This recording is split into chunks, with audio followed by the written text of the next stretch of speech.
There are moments in life when you do nothing wrong, but the whole room looks at you as if you're the problem. On that flight, a black woman simply dressed seated in her proper seat, speaking appropriately asked only one very ordinary question: why do I have to leave my seat? And within minutes, she was being labeled a security risk. No one asked any further questions. No one listened. No one stood by her side. If it were you, what would you do? Stay silent and let it pass? Or speak up, even knowing the price you might pay could be very high? The scariest thing isn't being treated unfairly.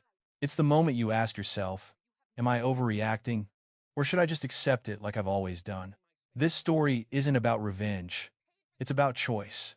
About preserving your dignity when you have every right to be angry. If you've ever felt like you don't belong, if you've ever been judged within the first few seconds, stay with us in this story. Like, if you believe that slow stories still have power. Share if you think someone needs to hear this. And subscribe to the channel so we can get started. Westbridge Air, Flight 417, departing from Chicago to San Francisco, is scheduled to take off at 7:45 p.m. It was drizzling, not heavy enough to cause delays, but enough to make people tired and irritable. The waiting area was packed. Gray suits. Suitcases creaked on the floor. Announcements blared monotonously, almost emotionlessly. Amidst the crowd, there was a woman sitting quietly in a seat by the window. Her name is Danielle Brooks. She was in her early 40s, dark-skinned, thin build, wearing an old dark brown wool coat, black jeans, and flat shoes. No jewelry, no designer handbags, just a canvas backpack and a laptop with a scratched corner. At first glance, you might think she's an office worker who just finished a late shift, or a single mother hurrying home. No one in that waiting room knew that. Danielle Brooks was the CEO of a multi-billion-dollar logistics corporation, and she didn't want anyone to know either. Danielle dislikes being ostentatious. She's used to being listened to in boardrooms and ignored in public. That's nothing new. She used to stand in meetings where people would ask the white secretary, sitting next to her, "Could you bring some more coffee?" She was once asked to show her employee ID card in the very building where she owned the largest stake. She learned one thing very early on. Emotional reactions will only cause you to lose your advantage. So, Danielle chose to remain silent. Observe. Remember. When boarding began, Danielle lined up like everyone else. No pushing or shoving, no priority. Her boarding pass clearly stated Seat 2A, First Class. She wasn't asking for special privileges. She just wanted to sit in the seat she paid for. The first-class cabin wasn't too crowded. The soft yellow lighting was pleasant. The scent of new leather seats mingled with the aroma of hot coffee. Danielle placed her backpack in the overhead compartment and had just sat down in Seat 2A when a voice called out from behind her. "Excuse me." Female voice. High-pitched, sharp. Danielle turned around. A flight attendant stood there. Her blonde hair was neatly tied back. Her uniform was impeccable. Her smile was very faint. The name tag on her chest reads Emily Carter. "Ma'am, Emily Noe, this section is for premium passengers." Danielle paused slightly. She smiled very gently. "I know," she replied. "My seat is 2A." Emily didn't look at Danielle's face. She looked at the shoes. Then he said something very softly, but loud enough for Danielle to hear clearly. "You don't really look like someone who belongs up here." At that moment, no one screamed. No one made a fuss. Just a brief moment of silence was enough to change everything. Danielle didn't respond immediately. She put her hand in her coat pocket. No card, no wallet. She opened her phone. She gently tapped the screen. Record. Danielle Brooks is used to moments like these. It wasn't because she was weak. It was because she had lived long enough to understand a truth that was very hard to swallow. That in this world, there are times when, the more you talk, the more power you lose. When Emily Carter said, "You don't really look like someone who belongs up here," Danielle wasn't angry. Not right then. The first thing she felt was a very familiar sensation, like an old scar that someone had accidentally touched. It doesn't sting, but it's enough to remind you that it's still there. Danielle was born in Gary, Indiana, an old industrial town where abandoned steel mills outnumbered grocery stores. Her father was a long-distance truck driver. Her mother worked the night shift at the district hospital. Danielle's childhood was filled with cold dinners, homework done under the kitchen light, and her mother's repetitive words. You have to be twice as good to be recognized half as well. Danielle didn't like that saying, but she lived her life that way. She was very good at math. Too good for a black child in that neighborhood. In high school, when Danielle won first prize in the state science competition, a parent asked the teacher, "Is she an exchange student?" It wasn't out of curiosity. It was because they didn't believe it. Danielle heard that. She didn't cry. She remembered it. She received a full scholarship to the University of Michigan majoring in systems engineering. In a lecture hall of 300 people, Danielle was one of only 3 black students, and she was the only female. Once during a group presentation, the professor turned to the white male student sitting next to her and said, "You'll present the technical part." The student looked flustered. He turned to Danielle. "Actually, that was her part." The professor was silent for a few seconds. Then, he nodded. "No apology." Danielle learned another lesson. They don't mean any harm. They're just used to not seeing you in that spot. She graduated with honors. She got a job at a small logistics company in Detroit.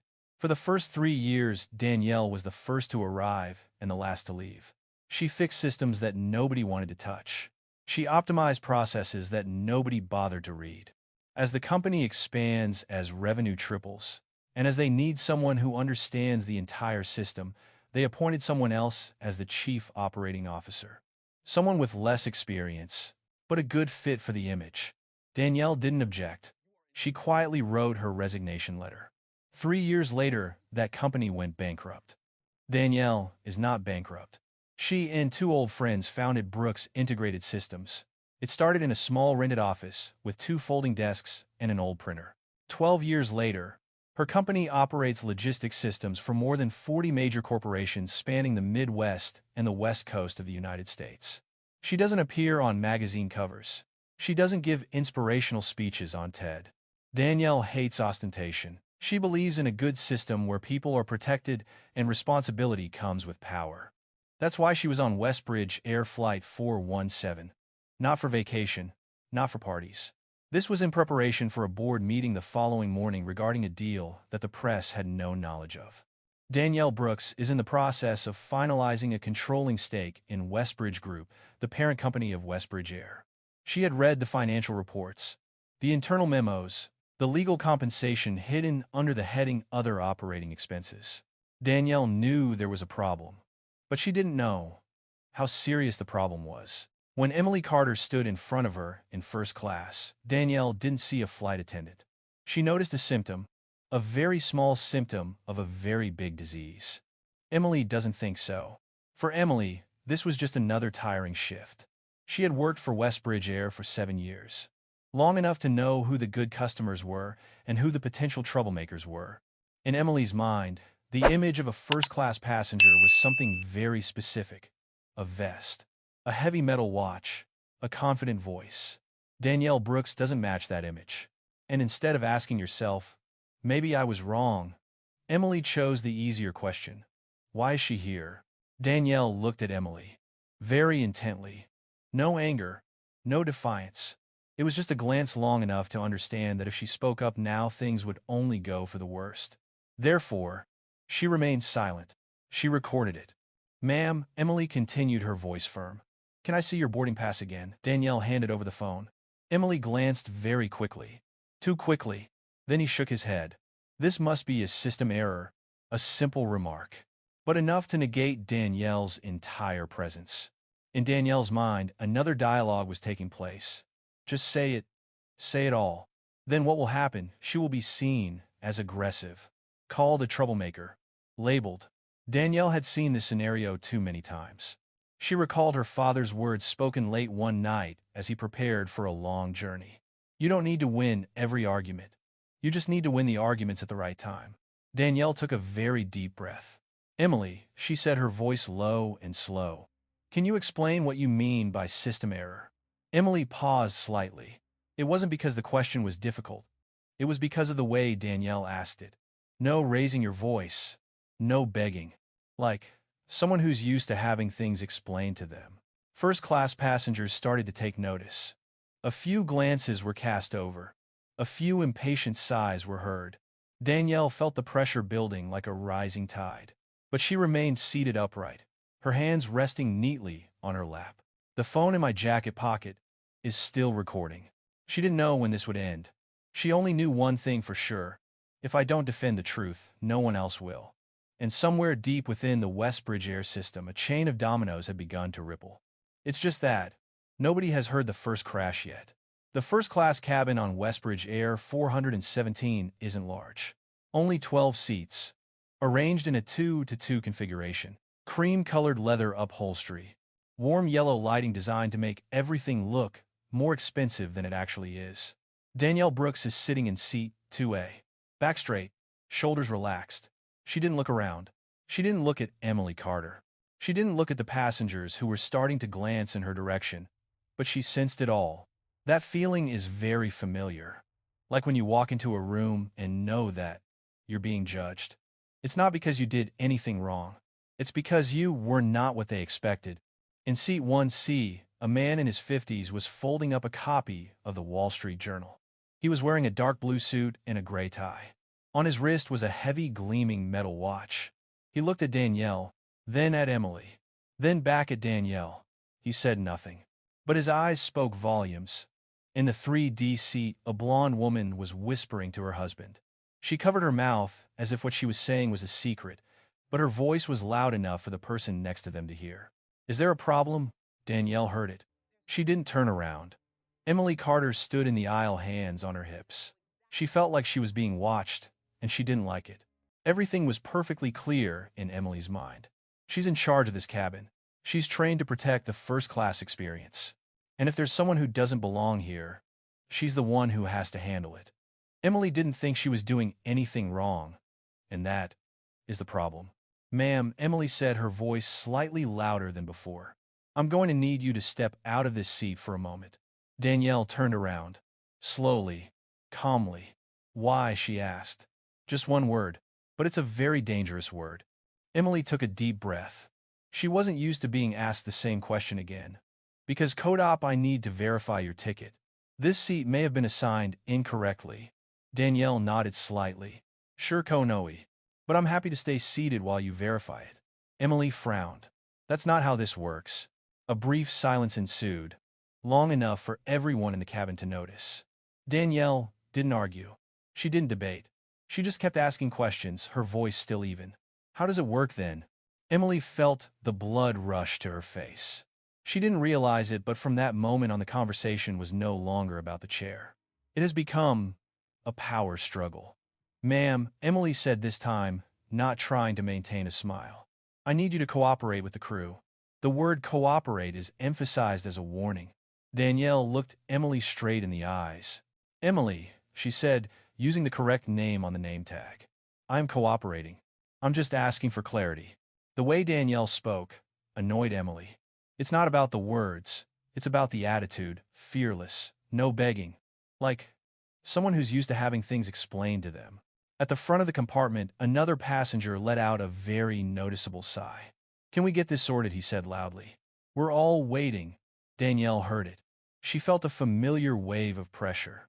It's as if my very existence is bothering other people. Emily turned to the man, giving him a quick smile.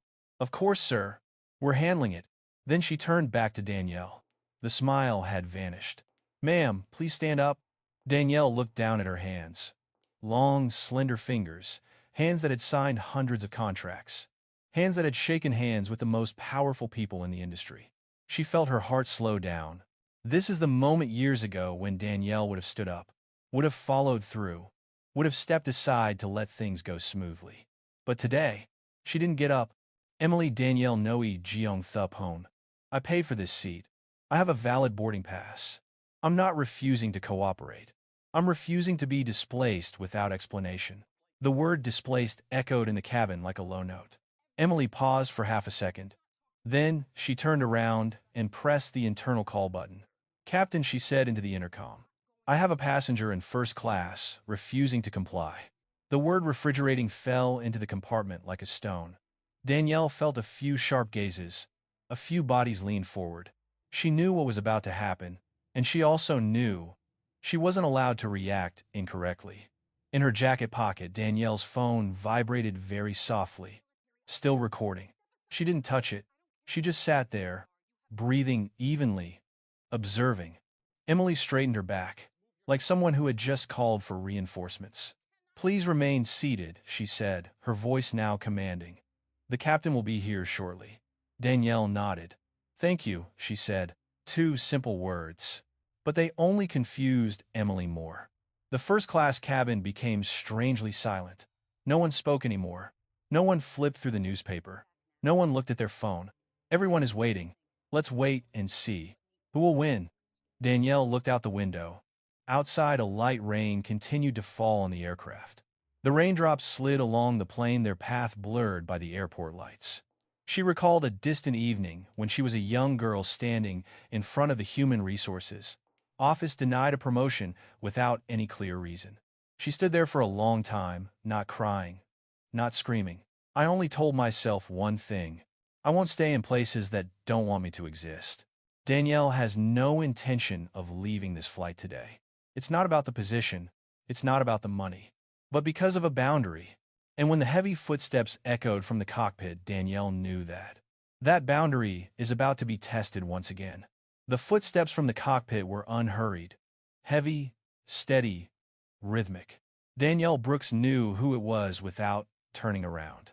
Some people enter a space physically, and some people enter through authority. The person approaching the first-class compartment belongs to the second category. Captain Richard Halverson appeared at the end of the aisle. He was nearly 60 years old, broad-shouldered. His salt and pepper hair was neatly combed. His uniform was immaculate, with 4 gold stripes on his epaulets. He's the kind of person who's used to people doing things before asking why. Richard glanced quickly across the compartment. A single glance was enough to read the atmosphere. Silence, waiting eyes, and Danielle Brooks sitting upright in seat 2A. Captain Emily Carter said quickly, her voice tinged with relief. "She's refusing to comply." The word "she" is emphasized very clearly, like an exclamation mark. Richard nodded. He didn't ask any further questions. He didn't look at Danielle immediately. He stood beside Emily, his hands clasped behind his back, the posture of someone accustomed to being obeyed. "Ma'am," Richard said, finally turning to Danielle. "Is there a problem here?" His voice was low, calm, but he didn't seem to be listening. Danielle looked up.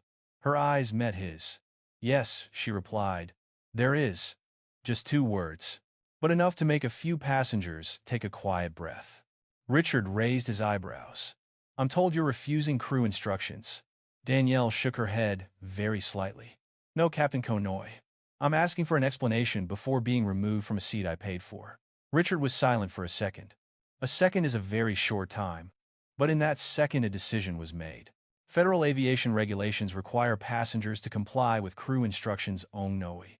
If you do not comply, you may be removed from the aircraft. He said that sentence smoothly, as if he'd said it 100 times. Danielle listened, and she listened very clearly. But she also heard things he didn't say. He didn't ask if her ticket was valid. He didn't request a system check. He didn't ask why there was an error.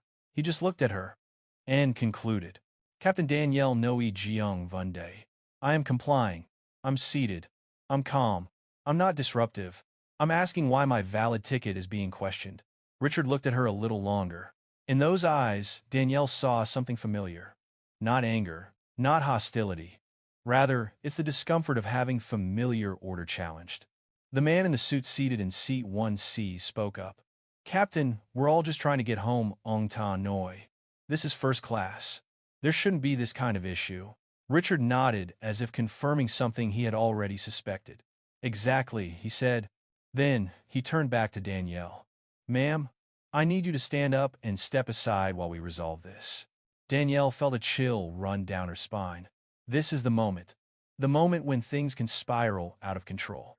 She knew that if she stood up now, she would never return to this seat. And it's not just about a seat. It's about who has the right to tell whom to stand up. Danielle placed both feet firmly on the floor. She looked directly at Richard. "I'm not standing Konoy, because I have not been given a valid reason." The first-class cabin felt like it had frozen over. Emily turned to Richard, her eyes wide. Captain Richard raised his hand, signaling Emily to be quiet. "Ma'am," he said, his voice lowered. "Are you refusing a direct order from the captain?" The term direct order fell like a hammer blow. Danielle didn't answer immediately. She looked down, not out of fear, but because she's choosing words. In Danielle's mind, another struggle was taking place. I can stand up. This is the end of it. I'll go back to the hotel, get some sleep, and sign the contract tomorrow anyway. But then what? What about the others? She thought of the complaint reports she had read. The quiet settlements. The swallowed-up stories. Danielle lifted her head. No, Konoi. I'm refusing to be treated unfairly. A few whispers could be heard. Emily took a half step back. She was beginning to feel that things weren't going according to plan. Richard, however, did not. He let out a long sigh, like someone who had just run out of patience. Ma'am, he said, this time no longer trying to remain neutral. If you do not stand up right now, I will have you removed from this aircraft. Danielle felt her heart beating faster, but her voice remained calm. On what grounds? Richard looked at her. And then, he smiled. A very small smile. Very cold. Non-compliance, noi, and potential security risk. The word security risk completely changed the atmosphere in the cabin. Some people sat up straight. Some people glanced at Danielle with a different look in their eyes. Danielle realized that immediately. That's when she knew things had crossed the line. Captain Ko Noi Chum Rai. I want to be very clear. I am not a security risk. I am seated. I am not threatening anyone. And I am recording this interaction. Emily froze. Richard frowned. You're recording? He asked. Yes, Danielle dapped. For my own protection. A moment of silence fell over the cabin. Short, but heavy. Richard didn't like it. He didn't like being filmed. It wasn't because he knew he was wrong. It was because he wasn't used to being observed. Ma'am, he said, his voice turning cold. Recording a crew without consent is inappropriate. Danielle shook her head. I'm in a public space, Konoi, and I have the right to document what's happening to me. Richard clenched his jaw. He turned to Emily. Call ground security. Emily nodded immediately, as if she had been waiting for that order from the start. Danielle heard the crackling of the walkie-talkie. Short words. Urgent. The first-class cabin became noisier. It wasn't because of the voices. It was because of the spreading tension. Danielle looked around. The faces that had been indifferent just minutes before were now filled with curiosity and a little fear. Don't be afraid of her. But I'm afraid of the disruption. Danielle leaned back in her chair. She took a deep breath. The phone in my jacket pocket is still recording. She didn't know how far this would go. But she knew one thing for sure. When they call you a threat, the truth becomes your only weapon. And in the first-class cabin of Westbridge, Air 417, that truth is being recorded every second. The first-class cabin was no longer quiet. It wasn't because of the arguing. It was because very small movements began to appear. One person adjusts their seatbelt. Another glances at their watch. Someone sighs loud enough for the person next to them to hear. Danielle Brooks felt it all. She remained seated. Seat 2A. Back straight. Hands resting on her thighs. She didn't move. Not out of stubbornness, but because she understood. If she stood up now, the story would be written for her. Richard Halverson turned and walked a few steps down the narrow corridor. He spoke loud enough for everyone in the cabin to hear. We have a situation that's delaying departure. No names were mentioned. No faces were shown, but all eyes were on Danielle. Emily Carter stood close beside him, her hand gripping the walkie-talkie tightly. She felt her heart racing. She didn't think things would go this far. In Emily's mind, this should have been a simple matter, a system error, a passenger misunderstood. But now that the captain is here and the word security risk has been spoken, things are no longer so simple. Ground security is on the way, Emily whispered to Richard. Richard nodded. Without turning around, Danielle heard it. She didn't seem surprised. She had anticipated this. In that moment, Danielle thought about the meeting tomorrow. A large room, a long table, people talking about core values, customer experience, and a culture of respect. She thought about the numbers, the growth charts, and the hidden compensation payments. I'm seeing things that the numbers can't tell me. Ma'am, Richard said, turning to face Danielle. For the last time, will you comply and step out of the seat? Danielle looked up. She looked him straight in the eye. Captain Ko Dap Jeong Trum Va Chum. I am seated. I am calm. I am not interfering with the flight. Please explain why my seat is being taken. Richard let out a sigh, a very distinct breath. Because, Ong Noi, we have reason to believe this seat was improperly assigned. Danielle tilted her head very slightly. What reason? She asked. Richard didn't answer immediately. He turned to Emily. Didn't you say this seat was reserved, Ong Hoi? Emily nodded quickly. Yes, Captain. It's typically reserved for, she hesitated, for our top-tier guests. Danielle subtly curved her lips into a slight smile. It wasn't laughter. It was just a very slight reflex. Typically, she repeated. Doesn't mean always. That remark caused a few passengers to exchange glances. It's not about the content, it's about who says it. Richard felt control slipping from his grasp. He wasn't used to being questioned so intensely, especially by a passenger he had unconsciously categorized as easy to deal with. Ma'am, he said, his voice now firm. You're becoming disruptive. Danielle frowned. By asking questions, Kohoi. In seat 1C, the man in the suit spoke up again. This is ridiculous, Ong Ta Noi. Captain, if she won't move, maybe she shouldn't be on the flight. A very short statement. But it opens a very dangerous door. Danielle turned her head towards the man. No anger, no defiance. Just look. Sir, she said, her voice even. I haven't done anything to you. The man paused for a moment. Then he turned away. Richard raised his hand. That's enough, Ong Noi. Ma'am, I'm going to have you escorted off the aircraft. At that moment, there was no screaming. Only one very distinct sensation spread throughout the cavity. Everything has been decided. Danielle took a deep breath. She felt a familiar pressure on her chest, not fear, but exhaustion. The exhaustion of someone who has had to explain too many times things that don't need explaining. Captain, she said, her voice still calm. I want to state for the record that I am being removed without cause. Richard did not answer. He turned away, gesturing to Emily. Open the aisle, he said. Emily nodded, swallowing hard. She stepped forward, gesturing for the passengers standing nearby to step back. Danielle sensed the space around her changing. It's no longer just a chair. It's a hot spot. Two ground security personnel appeared at the hatch. They wore dark blue uniforms. They were large in stature. Their expressions were neutral. Richard took a step forward. This passenger is refusing to comply with crew instructions, Ong Noi. She needs to be removed. One of the two employees looked at Danielle. Ma'am, he said, his voice low. Can you come with us? Danielle looked at him. Then she looked at Richard. Then she looked at Emily. She knew she was being watched from all sides. The phone in my jacket pocket is still recording. I will walk, Danielle Noi. But I am not resisting. The security guard nodded. Okay, he said. Danielle placed her hand on the armrest of the chair. She stood up. The moment she stood up, a few passengers breathed a sigh of relief. It's like, order has just been restored. Danielle stepped out into the hallway. Emily avoided her gaze.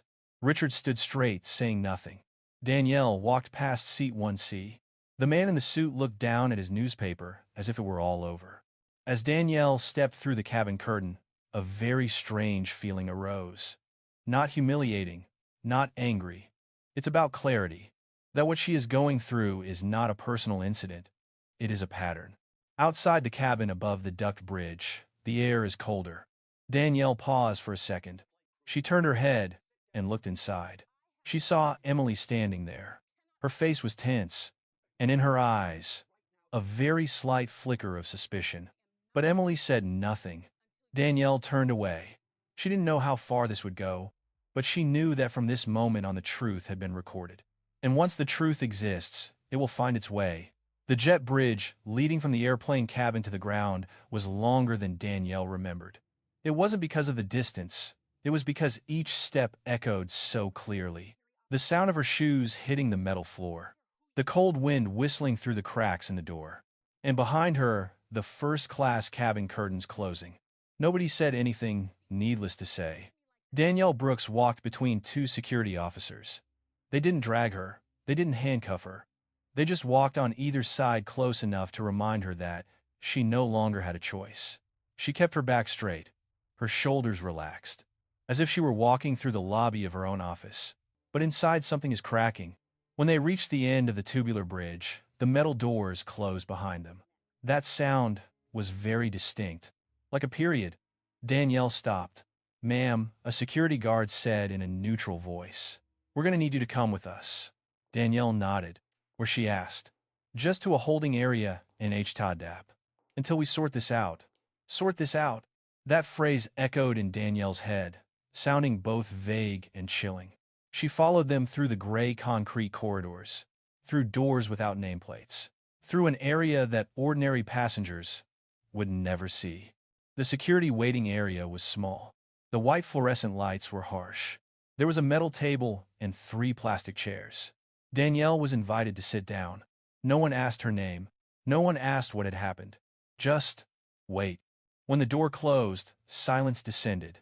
No more scrutinizing glances. No more commanding voices. Only Danielle remains, and the sound of my own heartbeat. She put her backpack down on the floor. She sat down on the chair. Her hand trembled slightly. It wasn't because of fear.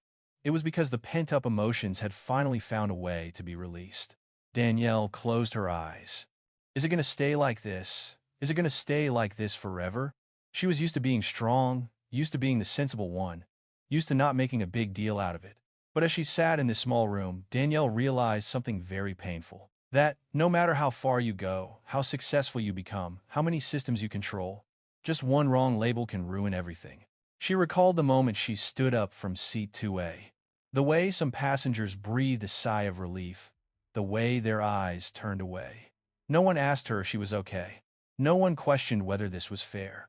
They only saw their flight resume. Danielle opened her phone. The screen displays recording saved. She looked at the file length. 23 minutes. 23 minutes of speech. Carefully chosen words. Stickers applied quickly. Non-compliance. Security risk. She played the recording again. Not to listen to it again, but to confirm that it was real. That she wasn't imagining things. That she wasn't being overly sensitive. That this had actually happened. There was a knock on the door. Danielle lifted her head. Another security guard walked in. He was younger. He looked a little flustered. "Ma'am, Ann Noy, we need to take your statement." Danielle nodded. "Of course." He took out a notebook. He sat opposite me. "Can you tell me what happened?" Danielle recounted. No emotion, no embellishment, just the facts. She spoke slowly, clearly. When she mentioned the word recording, he looked up. "You recorded it, Ain Hawi." "Yes," Danielle Dapp. "For my own safety." He nodded. "Take notes." "Captain Halverson said you were uncooperative," he continued. Danielle smiled very slightly. "I was cooperative, Konoe. I was calm. I just didn't agree to be removed without explanation." He stopped writing. "Look at her." Then he bent down and continued writing. When he left, Danielle was alone again. She looked at her watch. Westbridge Air Flight 417 was supposed to have taken off. She pictured first class right now. Seat 2A is empty, or someone else is sitting there. Emily Carter is probably breathing a sigh of relief. Richard Halverson is probably checking his checklist. Life goes on. A very strange feeling welled up inside Danielle. Not sad, not angry. It's about being alert. That this wasn't a coincidence. That it wasn't just about her. It's about how a system reacts when challenged. Danielle leaned back in her chair. She thought about tomorrow's deal, about the board meeting, about the people who had believed in her. Should I call them? Should I let them know beforehand? She picked up the phone. Then she put it down. Not yet. Danielle has always believed that power doesn't lie in reacting immediately. It is located at that time. And now, all she needs to do is wait. An hour has passed. Then it was 2 o'clock. No one came. Danielle was given a glass of water. A vague apology. Just procedure, people say. Procedure. A very convenient word. When an airport manager finally appeared, he spoke in a very cautious tone. "Miss Brooks," he said, "you're free to go." Danielle stood up. "Am I charged with anything, Holy?" He shook his head. "No." "Am I banned from the airline?" she asked again. He hesitated. Then he shook his head. "No." Danielle nodded. She slung her backpack over her shoulder. As she stepped out of the security area, she paused for a second. "Turn your head and look at that small room." She knew she would never forget this place. Not because of the pain, but because of the clarity it brings. Outside, the rain has stopped. The wet runway reflected the lights, sparkling like a shattered mirror. Danielle stood there, alone, and in that very quiet moment, she made a decision. This is not a decision made by a victim. It is a decision made by someone who is responsible. This story won't end here. The night in Chicago was colder than Danielle Brooks had imagined. It's not the cold of the weather. It's the cold of the emptiness. She stood in front of the large glass windows of the station, watching the taxis lined up waiting for passengers. The headlights shone on the rain-soaked pavement, reflecting long, hazy streaks of light. Westbridge Air Flight 417 must now be somewhere in the sky heading west. Danielle is no longer there. She pulled up the collar of her coat. Stand still. There are moments in life when you don't know whether to move forward or turn back, and you realize none of the options are easy.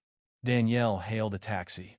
The driver was a middle-aged man with a deep, distinctly Chicago accent. "Where to?" he asked. Danielle gave the hotel address. "A small hotel near the city center, not too fancy." She doesn't need to be fancy. She needs peace and quiet. The car started moving. The rain pattered against the windshield. The radio played an old jazz tune, soft, slow.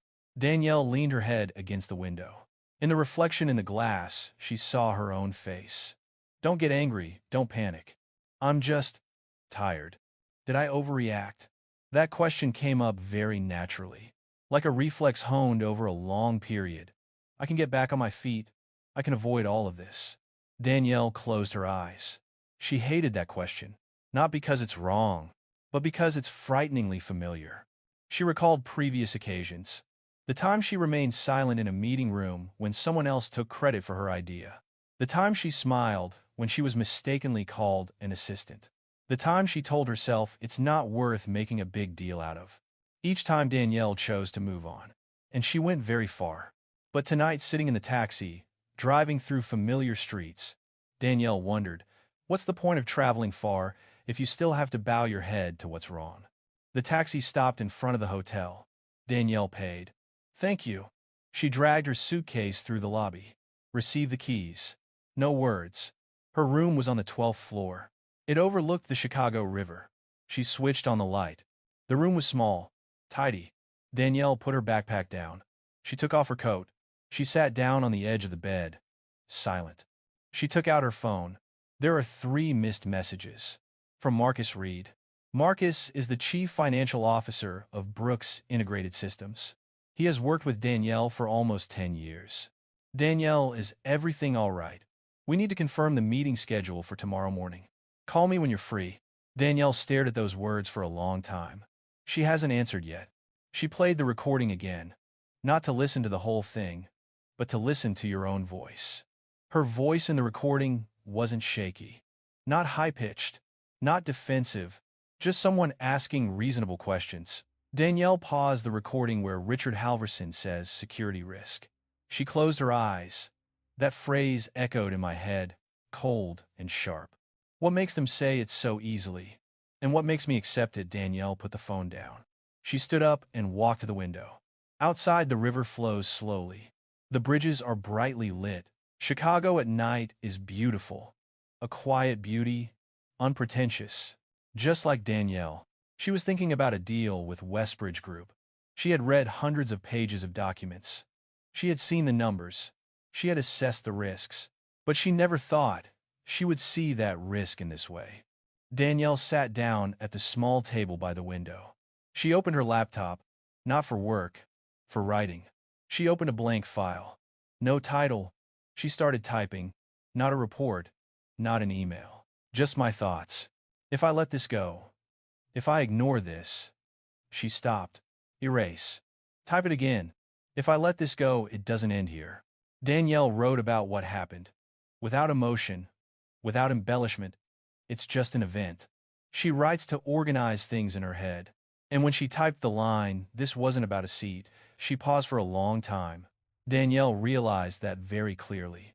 This was never about seat 2A or first-class tickets. It's about who is automatically considered to belong and who has to prove it. She closed her laptop. Expiratory. A decision is taking shape. Slowly, but surely. Danielle picked up the phone. This time she called. The bell rang twice. Danielle. Marcus Reed answered the phone, his voice anxious. finally called. Are you okay? Danielle was silent for a second. I'm okay, she said. But we have a situation. She recounted it. Briefly. Clearly. Marcus didn't interrupt. When Danielle mentioned the recording, Marcus took a very slight breath. Do you still have it in Hawaii? Yes, Danielle dapped. And I have the boarding pass. Everything. There was a silence on the other end of the line. Danielle, Marcus Noichumre. You know what this means, right? Danielle nodded, even though he couldn't see her. Yes, she said. I do. Marcus exhaled. Then we need to be careful. Strategic. Not emotional. Danielle smiled very slightly. I know Konoi. That's why I'm calling you. They talked for a few more minutes. About the meeting tomorrow morning. About the schedule. When the call ended, Danielle felt a little lighter. Not because the problem has been solved, but because she is no longer alone. Danielle went back to bed. Lie down. She looked up at the ceiling. In her mind, a saying of her mother echoed. Very old. Very familiar. You don't need to win all the time, but you must know when not to back down. Danielle closed her eyes. That night, she didn't sleep soundly, but she slept enough to know that when the sun rose, she would no longer be the passive one. Mornings in Chicago arrived very early. It wasn't because of the sun. It was because Danielle Brooks couldn't sleep any longer. She woke up at 5:12 a.m. before her alarm clock even rang. The room was still dark. The city outside hadn't fully woken up yet. Danielle lay still for a few more seconds, listening to the gentle hum of the air conditioner and the occasional sound of traffic below. This was a very familiar moment for her. The moment before a big decision. Danielle sat up, poured a glass of water, sipped slowly. She wasn't in a hurry to check her email. She wasn't in a hurry to open the news. She knew that if she opened it, she would find what she had anticipated. She opened her phone. Social media has started talking. A short, blurry video captured the moment she stood up from seat 2A and followed security. Face unclear. Sound unclear. Title only passenger removed from first class after refusing to move. Danielle stared at the words for a long time. There is no word distinguish. There is no word wrong. It's just one incident. She didn't comment. She didn't share anything. Danielle put the phone down. She knows one thing for sure. If the truth only exists on social media, it will be swallowed up. She needs somewhere else. Danielle took a quick shower. She put on a simple outfit. A white shirt, dark pants. Not to impress, but to remind myself who I am. She sat down at her small desk. She opened her laptop. This time she opened a different folder. Not a financial report. Not a contract. It's an assessment report. Westbridge Group. Danielle had been following Westbridge Group for almost a year. Quiet. Unhurried. She doesn't believe in quick wins deals. She believes in understanding the system before touching it. And this system has many blind spots. She opened a note file.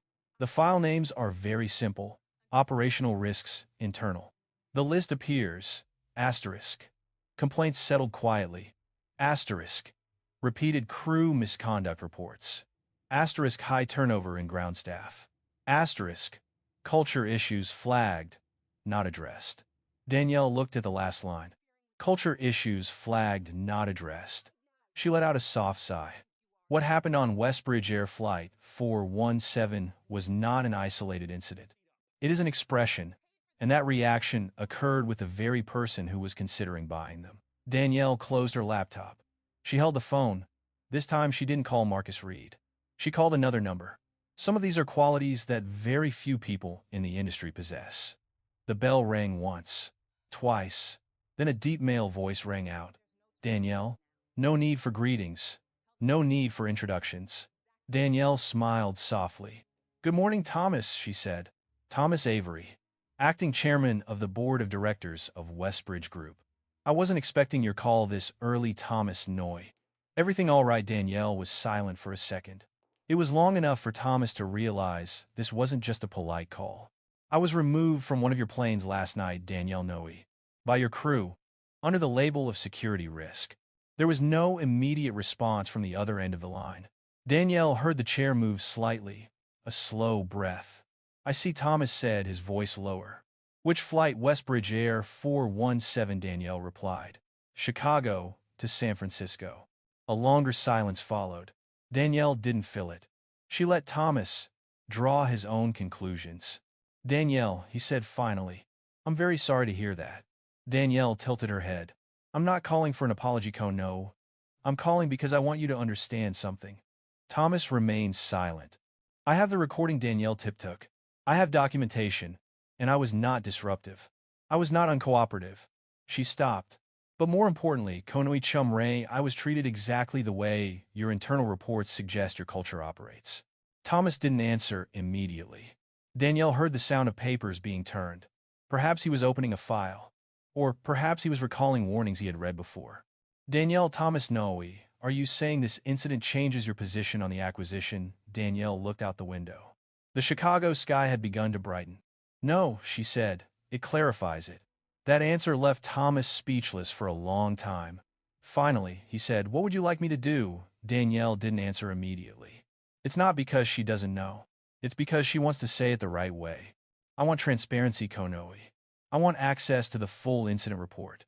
I want to know how often this happens. And I want to know what's been done about it. Thomas nodded, even though she couldn't see him. You'll have it, Noi. I'll personally make sure of it. Danielle exhaled. Thank you, she said. Then she added another sentence. And Thomas, please do not notify the crew involved. Not yet. Thomas stopped. Why not, he asked. Danielle closed her eyes for a moment. Because, she said, her voice very calm, I want to see how people behave when they believe they are right. The call has ended. Danielle put the phone down. She felt no satisfaction, no sense of victory. It just felt like a door had been opened. Danielle turned back to her laptop. Open your email. My inbox is fuller than it was early this morning. An email from the internal legal department, one from the communications team, and an email from Marcus Reed. Video is gaining traction. Media may reach out. Danielle read it. She didn't rush to reply. She watched the recording again. Not for legal analysis. Just to remember the feeling of sitting in seat 2A. The feeling of being stared at like a problem that needs to be dealt with. Danielle doesn't want to forget that. Not to harbor anger, but to maintain accuracy. She closed her laptop. Look at the clock. 7:30 a.m. The Westbridge Group Board meeting will take place at 9:00 a.m. Danielle stood up. She knew that once she entered that room, no one would know what had happened to her last night. And she also knew she wouldn't tell. Not yet. Danielle put on her jacket. Before leaving the room, she turned back to look at it one last time. The place where she doubted herself. The place where she stood between two choices. And the place she chose will not remain silent any longer. At an altitude of 35,000 feet, everything on the ground looked tiny. Cities are reduced to clusters of light. Roads are mere blurs. And stories seem to have no consequences. The first-class cabin of Westbridge Air 417 is now back to normal. The curtains were drawn shut. The engine hummed steadily. The lights dimmed, as if nothing had ever happened. Emily Carter stood in the small galley at the front of the compartment. She poured herself some coffee, adjusted her scarf, took a deep breath. Everything has been handled. The disruptive passenger has left. The flight departed on time. There were no emergency reports. By all internal standards, this was a successful handling of the situation. Good job back there, Richard Halverson said, as he stepped out of the cockpit. He took a glass of water. His voice was softer than it had been on the ground. Thanks, Captain, Emily replied. She smiled, a slightly strained smile. Richard nodded. Sometimes you just have to be firm on Noe. Otherwise, they think they can push. Emily nodded reflexively. They always do, she said. The remark came out so naturally. Neither of them realized what it meant. Seat 2A, where Danielle Brooks used to sit, is now occupied by someone else, a younger man. Wearing a gray hoodie, noise-canceling headphones, he placed his feet on the footrest and took a sip of champagne. Life goes on. In seat 1C, the man in the dark suit was scrolling through his phone. He frowned, not because of financial news, but because of a video. In the economy class section at the back, a young passenger is leaning close to the screen. He whispered to the person next to him, "Hey, isn't that the woman from earlier?" The other person leaned over to look. "Which one?" "The one who got escorted off." The video is slightly shaky. The faces aren't clear, but the voices are distinct enough. A deep male voice. If you do not comply, you may be removed. A calm female voice. On what grounds? The title runs below passenger, labeled security risk for asking questions. View count 120000, then 200000, then 350000. Emily didn't know that. She's busy preparing snacks, arranging trays, thinking about her next shift. But a strange feeling had emerged. It felt like someone was watching me from behind. Richard Halverson returned to the driver's seat. He adjusted his headphones. He looked at the control panel. Co-pilot Daniel Wu glanced over. "Captain," he said, his voice hesitant. "Can I ask you something?" Richard didn't come back. "Go ahead." "That passenger earlier, Daniel Noy. Did we ever check her boarding pass?" Richard frowned. "We didn't need to dap. Crew flagged it." Daniel was silent for a second. "Okay," he said. But a question had just been posed in his mind. In first class, an elderly woman called Emily over. "Excuse me, Ba Noy. Can you tell me your name?" Emily smiled. "It's Emily." The woman nodded. "I saw what happened earlier, Ba Noy. And I just wanted to say, that didn't look good." Emily froze. "I'm sorry," she asked. The woman did not raise her voice. She did not make any accusations. He only spoke very slowly. "That woman didn't seem dangerous. She seemed calm." Emily swallowed. "Ma'am," she said, "we follow procedure." The woman looked at her for a moment. "Procedures don't always mean the right thing to do," she said, then turned away. Emily stood still. 1 second, 2 seconds. Then she went back to work. But her hand trembled slightly. In the back seat, another passenger was live streaming. "Not first class, but the camera angle is clear." He whispered, "They kicked her off, and now this is blowing up." Comments are scrolling by. Asterisk. "That's messed up." Asterisk. "Why is she a security risk?" Asterisk. "Airlines always do this."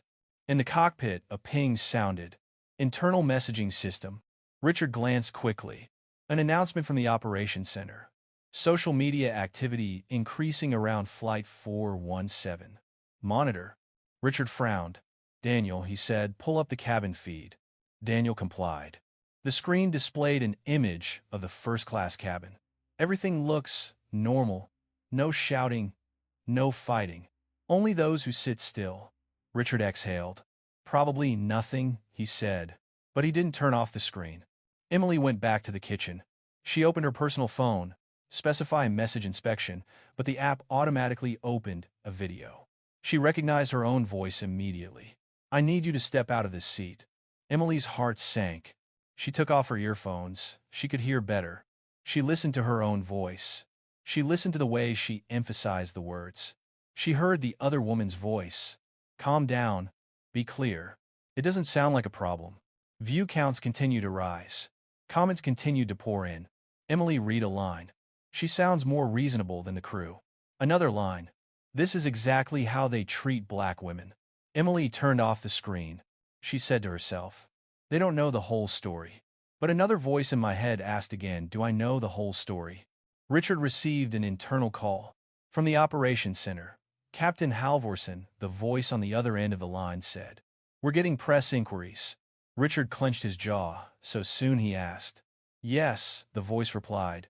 "Someone identified the passenger." Richard stood up straight. "Identified how?" A moment of silence. "She's a CEO, Jeong Kia-noi. Danielle Brooks. Brooks Integrated Systems." The atmosphere in the cockpit changed completely. Richard said nothing. Daniel Wu looked at him. "Captain," he asked softly. Richard raised his hand. "Give me a minute." In first class, Emily leaned against the wall. She turned her phone back on. She searched for that name, Danielle Brooks. The image appeared. A black woman. Calm gaze, dark vest. Conference stage in the background. Title: CEO, Danielle Brooks, on ethical leadership. Emily felt a chill in her stomach. She remembered how Danielle sat. The way she spoke. The way she asked questions. No begging, no challenges. It just refuses to disappear. Richard returned to the compartment. He walked more slowly. Emily saw him. Their eyes met. Nobody said anything, but they both understood. This story isn't over yet. At an altitude of 35,000 feet, the flight continued. But the feeling of it's all settled has disappeared. Instead, it was something else. Anxiety. And somewhere underground, Danielle Brooks is walking into a conference room where powerful people are about to learn that the truth doesn't need to be shouted. It just needs the right timing. The meeting room on the 18th floor of Westbridge Group has no windows. It's not because of a lack of space. It's because this place is designed to be distraction-free. Long conference table, dark leather chairs, neutral white lighting. Everything points to one thing. Here, it's all about decision. Danielle Brooks entered the meeting room precisely at 9 a.m., not too soon, not too late. She wore a dark gray suit. Simple, no flashy jewelry. No one in the room stood up, not because of disrespect, but because nobody knows how to react yet. Thomas Avery sat at the head of the table. He nodded as Danielle entered. "Good morning, Danielle," he said. "Good morning," Danielle replied. Her voice was calm, as if nothing had happened last night. The other members of the board looked at her. Some had met Danielle before. Others only knew her through her profile. But this morning they were looking at her differently. No longer a potential partner. Instead, a variable. Thomas cleared his throat. "Before we begin, Ong Noi, I want to address an incident that occurred last night." The whole room fell silent. Danielle did not change her position. "Danielle," Thomas tip-took, "I understand you were involved in an incident on Flight 417. Danielle nodded. "Yes," she said. "No additions, no subtractions." Thomas looked around the table. "We've received preliminary reports, Ong Noi, and external attention." Some people in the room shifted slightly in their chairs. Danielle placed both hands on the table. She didn't initiate the conversation. She let them speak first. One council member, Karen Mitchell, spoke up. "Danielle," she said, her voice cautious, "we're concerned about how this might affect the acquisition." Danielle turned to her grandmother. "Are you concerned about the optics, Ko-Hoi, or the behavior?" Karen paused. The atmosphere in the room changed. Thomas looked at Danielle. "That's a fair question," he said. Danielle nodded. "Last night, Danielle Noe, I was labeled a security risk for asking why my seat was being reassigned." She spoke slowly, clearly. "I was calm. I was seated. I was cooperative. No unnecessary emotions." Another person, Michael Grant, chimed in.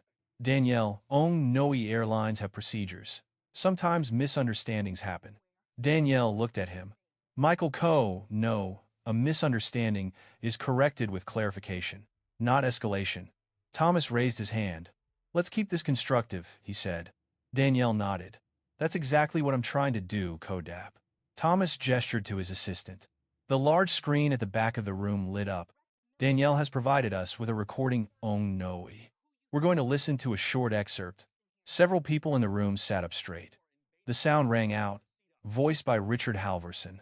"If you do not comply, you may be removed." Danielle's voice. "On what grounds?" Richard's voice. "Non-compliance and potential security risk." Nobody said anything. The sound stopped. The room was completely silent. Danielle wasn't looking at the screen. She looked at each person in the room. "Before anyone explains this away, Ko-Noe, I want to ask something." She stopped. "How many of you, Danielle Tiaptuk, would have been labeled a security risk for asking that same question?" No one answered. Danielle took a shallow breath. "This isn't about one flight, Ko-Noe. This is about pattern recognition." She looked at Thomas. "You had internal reports, Ko-Noe. Culture issues flagged, not addressed." Thomas nodded very slowly.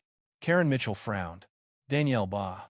Noe, are you suggesting this is systemic?" Danielle looked at her. "I'm saying it's predictable," she replied. Another member whispered something. Thomas raised his hand. "Enough, Ong Noe.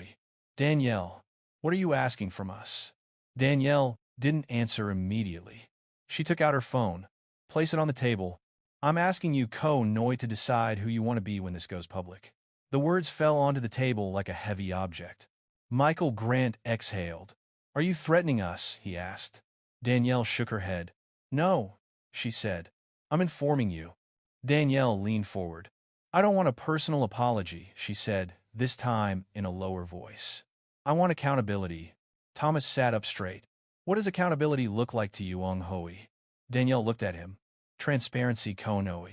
Immediate internal review. Suspension of the crew involved pending investigation." and a public statement that acknowledges harm. Karen shook her head slightly. That could cause panic, she said. Danielle Quay sang. Silence causes rot, she replied. A long silence followed. Everyone in the room understood. There are no smooth options. Thomas looked at Danielle. Danielle, he said slowly, if we do this, there will be consequences. Danielle nodded. Yes, she said. There always are. She stood up, not because she was impatient, but because she had said everything she needed to say. I didn't come here to demand victory, Danielle said. I came because I believe companies don't just buy assets. She looked around. They inherit behavior. Danielle put her phone away. Whether I proceed with this acquisition, Kono, depends on what you do next. She wasn't threatening. She wasn't exaggerating. Just tell the truth. Danielle walked out of the room. The door closed behind them. Inside, no one spoke for a few seconds. Karen Mitchell was the first to break the silence. She's serious, she said. Thomas nodded. Yes, he said. And she's right. At an altitude of 35,000 feet, Westbridge Air Flight 417 continued its flight. But on the 18th floor of a windowless building, a decision was taking shape. Quiet, undramatic, but it is irreversible. Westbridge Air Flight 417 has begun its stable flight phase. The lights in the first-class cabin were dimmed. A few passengers had reclined their seats and closed their eyes. The engine hummed steadily, almost lulling them to sleep. On the surface, everything looks perfectly normal. But beneath that calm surface, another current is silently spreading. Emily Carter stood in the galley area, in front of the cabin, holding the service list. She had read this list twice, not because she needed to, but because her mind wasn't there anymore. The name Danielle Brooks kept repeating in her head. Emily remembers that moment very clearly. The way that woman looked directly at the captain. Not challenging, not afraid. It's just, they refused to back down. Emily encountered many difficult passengers. Some yelled, some threatened to sue, some tried to bribe her. But Danielle was different. Emily opened her phone again. She shouldn't, she knows it. But her hands continued working. The video has surpassed 2 million views. This time, the sound is clearer. Someone added subtitles. On what grounds? The text appeared in large letters. Emily swallowed. A new notification appeared. Westbridge Group internal memo expected. Emily frowned. Internal memo. She had never seen that word appear while flying. In the cockpit, Richard Halverson was no longer as comfortable as he used to be. He received 3 internal calls within 20 minutes. No one complained, no one raised their voice. But the voice on the other end of the line was different. Captain Halverson. A voice boomed from the control center upon landing. Please remain available for a brief debrief. Richard clenched his jaw. Debrief? About what, he asked. A very brief silence. An incident review, the voice said. Richard did not answer. He looked ahead. The sky was clear. The flight path was smooth. But deep down, something was slipping out of its familiar place. He turned to Daniel Wu, the co-pilot.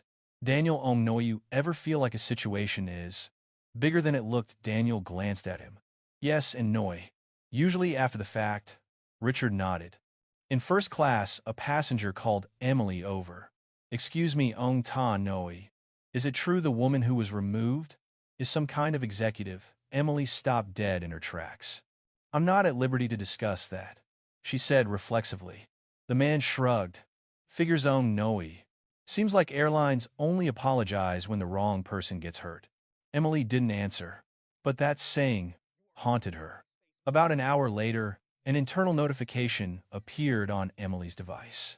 All cabin leads upon arrival report to Ground Operations Office immediately. Emily read it again.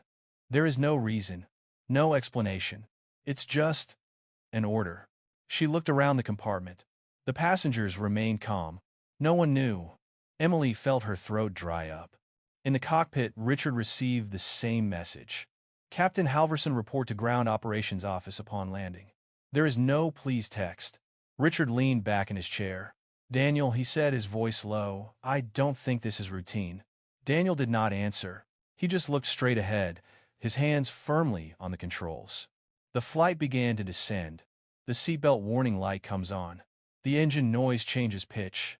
Emily walked along the compartment. her voice now sounding professional again. Ladies and gentlemen, we'll be landing shortly. Unbeknownst to anyone, she herself was also trying to maintain her balance.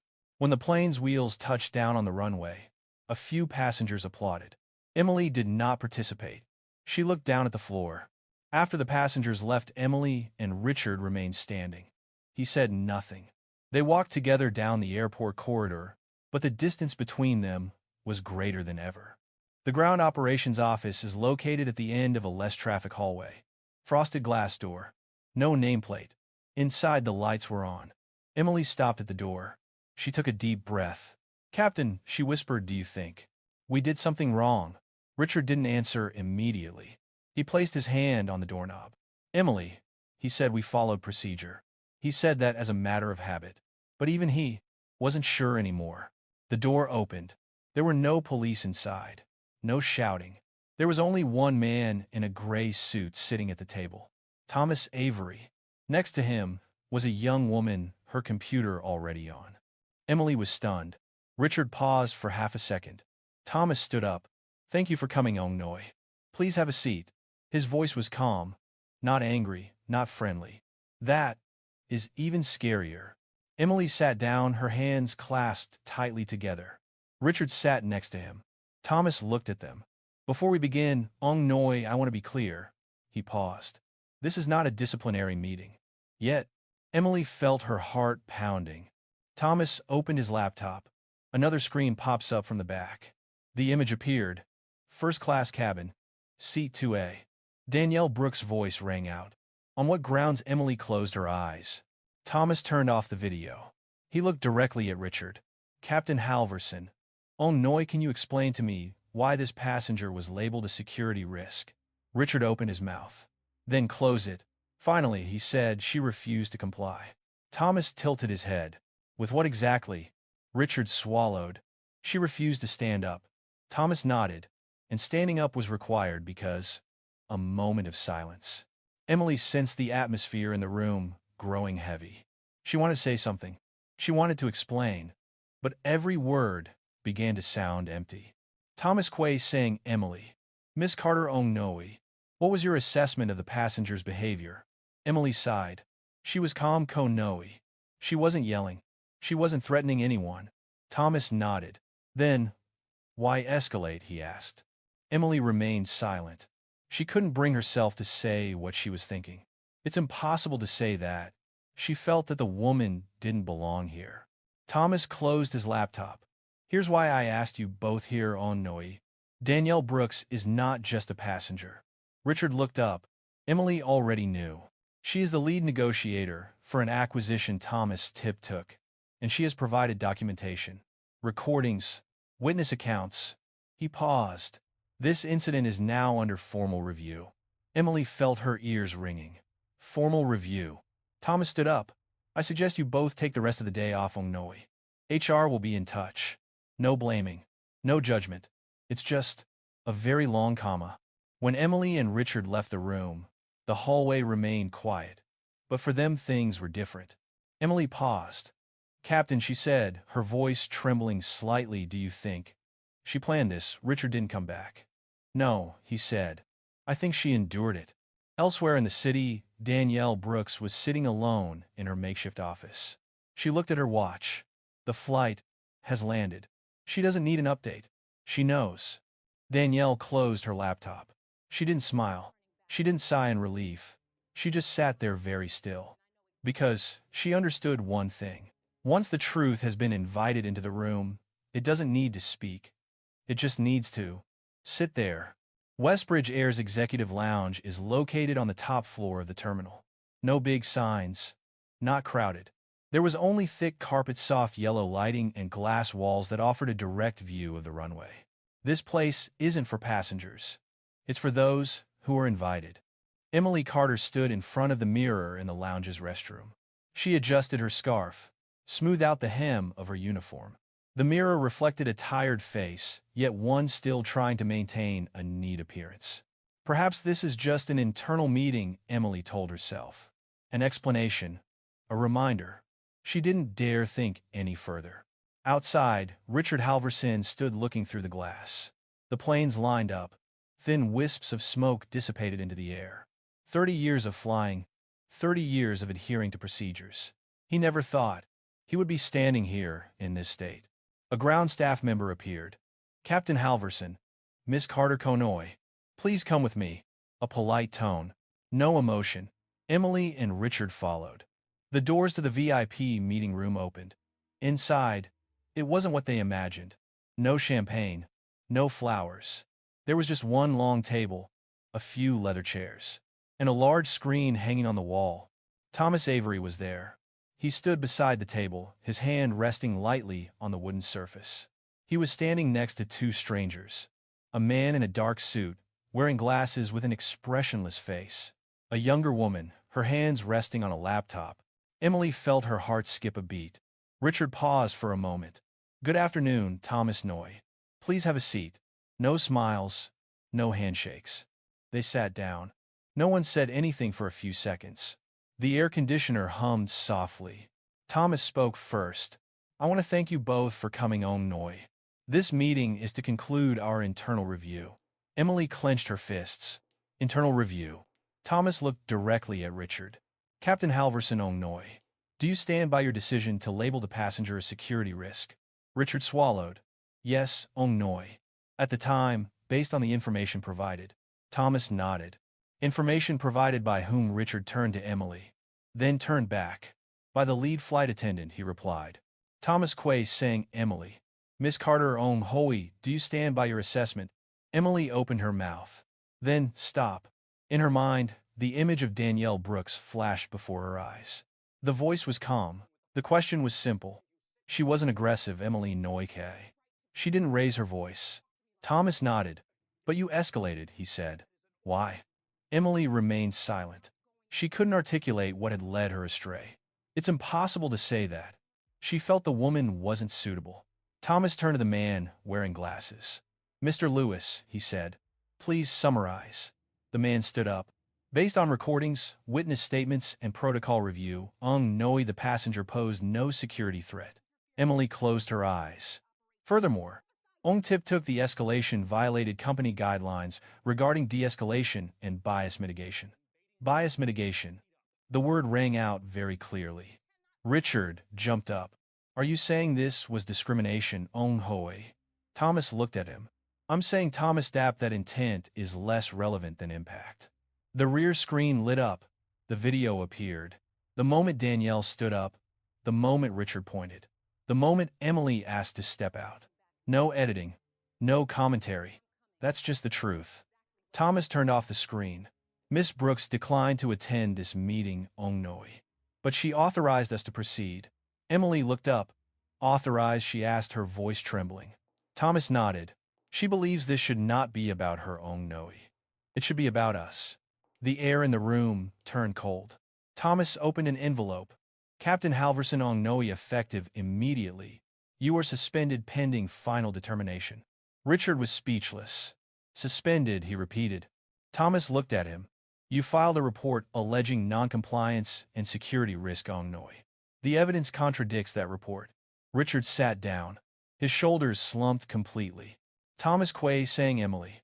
Miss Carter Noy, you are also suspended pending review. Emily felt her ears ringing. Suspended? Is this permanent, she asked. Thomas shook his head. That will depend, Noy, on your cooperation and understanding. Emily bowed her head. For the first time, she felt a very clear emotion. There's no need to be afraid.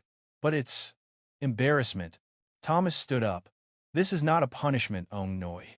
This is accountability. He looked at both of them. And this is just the beginning. When Emily and Richard left the room, the lounge remained quiet. No one looked. There was no whispering. But the feeling is heavier than ever. Emily stopped in the hallway. Captain, she whispered, she could have destroyed us. Richard looked straight ahead. She didn't own Noy. She let us do it ourselves. Elsewhere in the city, Danielle Brooks was sitting in a small conference room. Marcus Reed sat opposite. Thomas just confirmed Marcus Noy. They suspended them. Danielle nodded. Neither happy nor sad. Do you want to make a statement, Marcus Hoy? Danielle thought for a second. No, she said. Not yet. She looked out the window. Let them speak first. Danielle stood up. She put on her coat. Marcus Konoe, make sure the acquisition team knows. Marcus nodded. Knows what he asked. Danielle turned around. That this company, she said slowly, is being tested. She left the room. There were no stage lights, no microphones, but somewhere a story is spreading. This isn't a story about someone being kicked off a plane. Rather, it's a story about a system forced to look in the mirror. The press conference room was much smaller than the media had imagined. No large podium, no giant logo in the background, no harsh lighting. It was just a room with just enough light, a few rows of chairs, and a microphone on a table. Danielle Brooks entered very quietly. No applause, no noise. But when she sat down, the room automatically fell silent. Danielle looked around. She recognized familiar faces. Economic journalists, social reporters. Some had followed her career for years. She also saw new faces. People who came because of the video, because of the controversy, because of a headline. Danielle doesn't discriminate. She knew. They were all listening. Marcus Reed sat in the back, his eyes focused. Thomas Avery was not present. Westbridge Group also did not send a representative.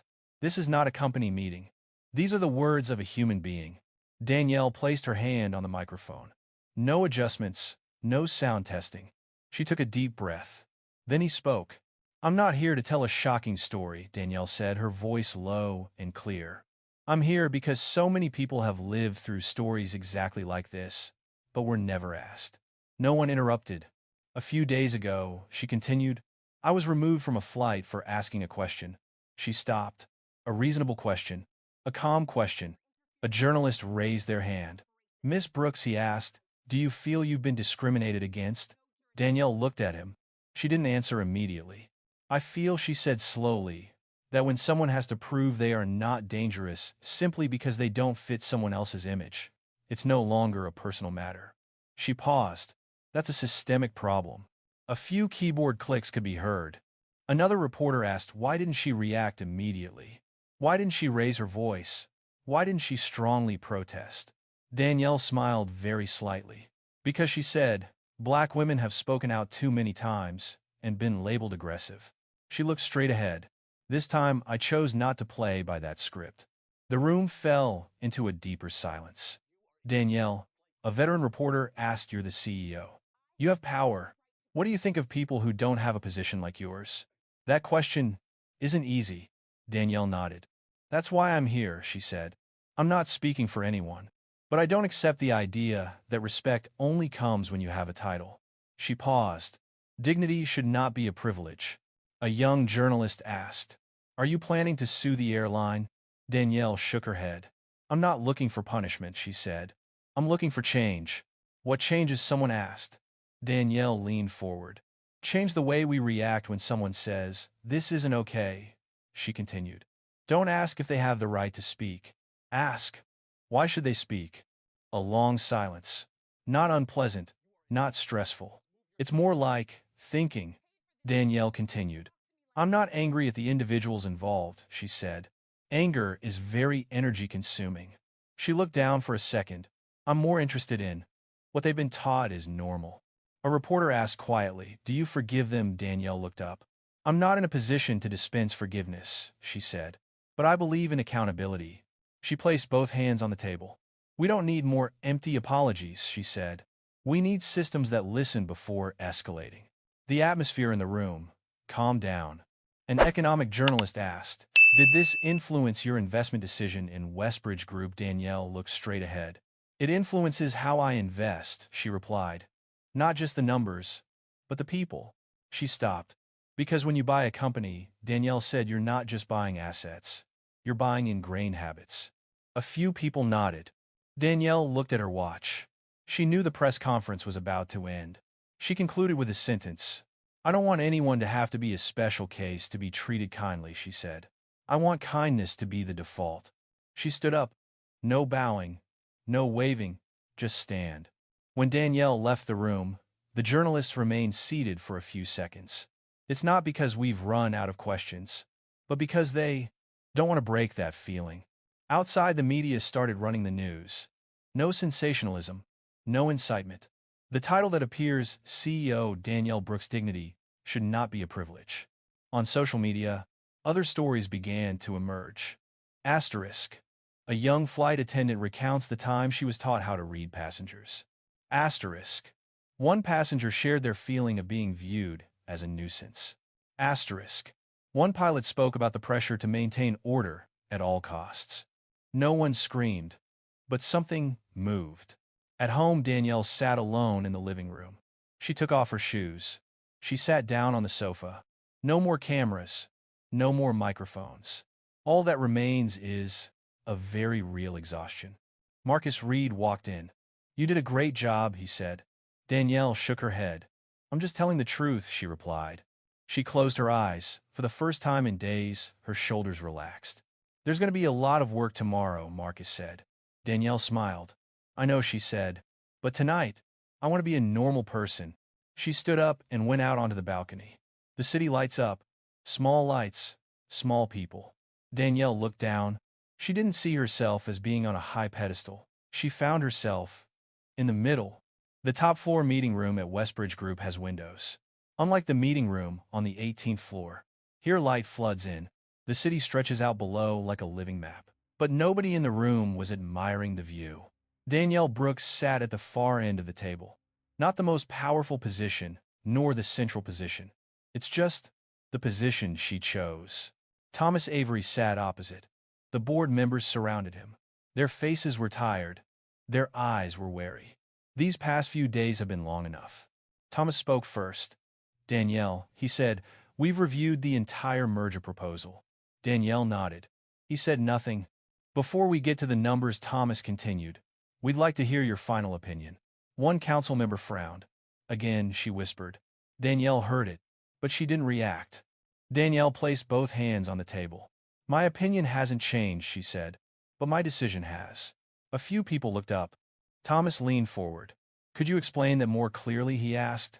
Danielle took a deep breath. "I'm not backing out of this deal," she said, "but I'm not going to proceed with it the old way." The atmosphere in the room became tense. "Does she want to renegotiate?" one member asked. Danielle shook her head. "No," she said, "I want to restructure." A sound of a chair being moved echoed. Thomas remained silent, gesturing for Danielle to continue. "If Brooks Integrated Systems becomes a strategic shareholder," Danielle said, "we would request independent oversight of staff training, complaint handling, and cultural risk assessment." One person chuckled softly. "Do you want to control how we operate?" he asked. Danielle Quay sang. "I want to ensure," she said, "that the system doesn't react with power when it should be reacting with listening." Thomas frowned. "Danielle," he said, "that's a huge change." Danielle nodded. "Yes," she said, "and that's why I'm here." Another member spoke up. "She's asking us to admit that we have a problem." Danielle looked at the person. "No," she replied. "I'm suggesting you take the initiative to fix it before you're forced to." Nobody laughed. Thomas looked down at the stack of documents in front of him. "Do you know," he said slowly, "what precedent this will set?" Danielle looked straight ahead. "I hope so," she said. A long silence. Light shone through the glass, casting shadows on the meeting table. Thomas looked up. "If we agree," he said, "what will you commit to?" Danielle didn't hesitate. "I am committed to a long-term investment," she said. "Not just capital, but time and responsibility." One council member frowned. "Aren't you afraid this will damage your image?" he asked. Danielle smiled very slightly. "I don't build images," she replied. "I build standards." Thomas leaned back. He looked at each person in the room. Then go back to Danielle. "Danielle," he said, "you know you're asking us to change the way power operates." Danielle nodded. "That's right," she said, "because power doesn't correct itself." One council member sighed. "We need to vote," she said. Thomas nodded. "The tickets have been distributed." Nobody spoke. There was only the rustling of paper and the clicking of a pen. Danielle didn't look. She looked out the window. She recalled the moment on the plane. It wasn't humiliation. It was a feeling of being misdefined. Thomas collected the ballots. He counted. No expression. Then he put the ballot down. "The proposal has been approved," he said. "No applause. No cheering. It's just a decision." Danielle turned around. She didn't smile. Just a nod. "Danielle," Thomas said, "we'll need you to lead this process." Danielle looked at him. "I'm not going to lead alone," she said. I'm going to build a system where no one has to be like me to be heard. The meeting has ended. No one stopped to engage in small talk. Each person left with their own thoughts. Long corridor. White lights. Danielle walked slowly. Marcus Reed walked beside them. She just did something that many people avoid their whole lives, he said. Danielle smiled softly. I just stopped avoiding it, she replied. Are you tired? Marcus asked. Danielle thought for a moment. Yes, she said, but it's the kind of exhaustion when you know you're not hiding. Elsewhere, Emily Carter sat alone in her small apartment. She reads the news, not a sensational headline, but it's a small line Westbridge Group announces independent cultural oversight initiative. Emily read it again, then read it again. She doesn't know if she'll ever go back to work. But for the first time, she thought about that night, not just with fear. Instead, it's through questions. What have I been taught? In another city, Richard Halverson sat in an empty office. The flight documents are still hanging on the wall. He looked in the mirror. He no longer presents the image of a confident commander, but it was a man who was reconsidering. Meanwhile, Danielle Brooks was standing on the office balcony. Whiffle. She didn't feel victorious. She felt like she was in the right place. The phone vibrates. A message from Marcus. Tomorrow will be loud. Danielle looked at the screen. Then answer. Then tonight let it be quiet. She turned off the lights. Closed the door. Stepping into the darkness was very peaceful. Some changes don't create a dramatic effect. They didn't shake the market overnight. They didn't make the breaking news headlines. They didn't get anyone to stand up and applaud. But they stayed. 3 months after the incident on Westbridge Air Flight 417, things on the outside seemed to have calmed down. No more viral videos. No more heated debates on social media. But within the system, a new flow has begun.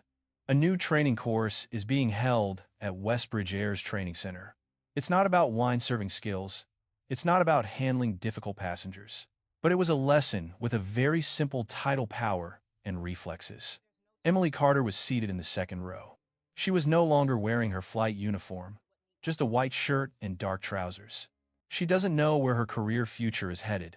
But today, she came. The instructor is not a traditional lecturer, an independent expert recommended by Brooks Integrated Systems. No rhetoric, no criticism, just ask a question. What happens inside your body, the instructor asked, when you feel someone doesn't belong here? Emily took notes. Her hands trembled slightly. Reflexes aren't a sin, the person continued. But if you don't recognize them, they'll become actions. Emily looked up. For the first time, she didn't feel like she was on trial. She felt invited to think. In another city, Richard Halverson stood in a small warehouse. No more cockpit, no more control panel. All that's left are the shipping boxes and delivery schedules. His new job wasn't glamorous, but every evening he came home on time. Once he saw an airplane flying across the sky. He stood still for a long time. No bitterness, no resentment. It's just a belated admission. I confuse control with responsibility, he said to himself. And for the first time in years, he didn't try to make excuses. As for Danielle Brooks, she didn't become a daily face on television. She didn't write an autobiography right away. She didn't go around giving speeches everywhere. She returned to work. One morning, Danielle walked into the office early. She placed an empty chair in the large meeting room. No name, no title. It's just a chair. Marcus Reed walked in. What's that chair for? He asked. Danielle looked at the chair. To remind us, she said, that there's always someone who isn't present, but is still affected by our decisions. Marcus nodded. That chair was never used, but no one dares to forget it. A year later, Westbridge Group released its internal report, not for showing off achievements, but to acknowledge it. We misunderstood the concept of safety, the report stated. Safety doesn't come from eliminating people who bother you. Safety comes from understanding why you feel that way. The report wasn't shocking, but many other companies started reading. A young flight attendant sent an email to Danielle. I've never met her before, but for the first time, I'm not afraid to ask questions. Danielle finished reading. She didn't answer immediately. She saved the email. A passenger sent a handwritten letter. I used to think I was invisible. Now I know I'm not alone. Danielle carefully folded the letter. She didn't keep those things to show off. She kept them to remember why. During an internal year-end meeting, a new member asked Danielle, "What was the hardest part of it?" Danielle thought for a moment. Then, he spoke. "It's not about being treated wrongly," she replied. "It's about not becoming the person you hate when you have the power to retaliate." The room was silent. No one objected. Danielle stood up and walked to the window. The city is still noisy. People are still in a hurry. Not everyone changes, but some do. Danielle turned around. "I don't want this story to be remembered as an incident," she said. "I want it to be remembered as a moment when someone chose to stop." And if you're listening here, you've probably been in a moment like that before. On a flight, in a meeting room, or in a very ordinary conversation. Perhaps you were silent at times. Perhaps you have spoken up before. There are no easy choices. Danielle Brooks' story isn't about a flight. It's a story about how people react when confronted with power and prejudice. The biggest lesson isn't about who's right or wrong. It lies in a very real-life question. When you have power, whether small or large, will you use it to impose your will or to listen? Danielle didn't win because she was rich. She didn't win because of her CEO title. She won because she didn't lose herself in the moment of being insulted. For older viewers, this story can evoke many memories, times when you kept quiet to avoid trouble, times when you were misunderstood, but lacked the strength to explain, times when you chose to remain silent, thinking, "Oh well, it's okay." The story doesn't say that silence is wrong. It simply gently reminds us that your dignity doesn't depend on whether others recognize it or not. And sometimes change doesn't require shouting. It needs someone calm enough to say, "This isn't okay." And I'm going to stand by that fact. Thank you for taking the time to listen until the end. If this story gave you a new perspective, please like to support, share to spread the word, and post to continue following along. Because the most impactful stories often don't need to be told loudly.